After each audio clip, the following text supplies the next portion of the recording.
Hey everybody, it's David Jenkins with Fonville Morrissey Realty. I'm a residential real estate agent here in the North Carolina Triangle. And I want to talk for a minute about the due diligence request and agreement that we use here in North Carolina after going under contract.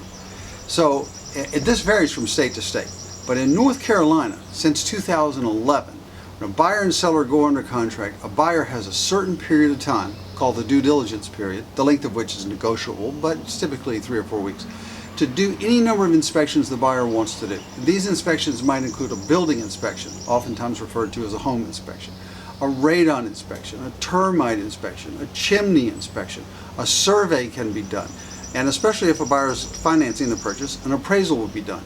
And when the results of all these things come in during this due diligence period, then the buyer can request anything the buyer wants to from the seller. There are no rules, as there used to be in North Carolina. There used to be something called a legitimate repair request. No more. Now the buyer could say, seller, I've been thinking about it and I'm only going to move forward if you'll lower the price. And here are the reasons, or forget the reasons. It doesn't matter the reasons. The buyer can say lower the price, or pay a certain amount of my closing costs, or repair all these things. And some of the repairs might seem very trivial. It doesn't matter. There are no rules. And then the seller can agree or not agree. The air conditioning may be broken. The seller does not have to repair it. So there's a second round of negotiation that happens during this due diligence period. Now one thing that can oftentimes happen is the appraisal will come in low. The appraiser is going to insist upon having a copy of the purchase contract, but prices are rising these days and sometimes there's just not a comp to support the price.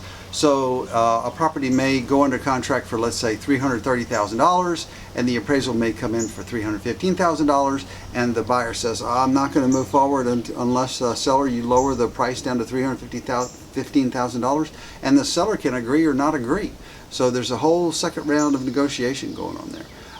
But hopefully they'll work it out, buyer and seller will work it out, and there will be a due diligence agreement. If there's going to be an adjustment to the price, there will also be a contract amendment.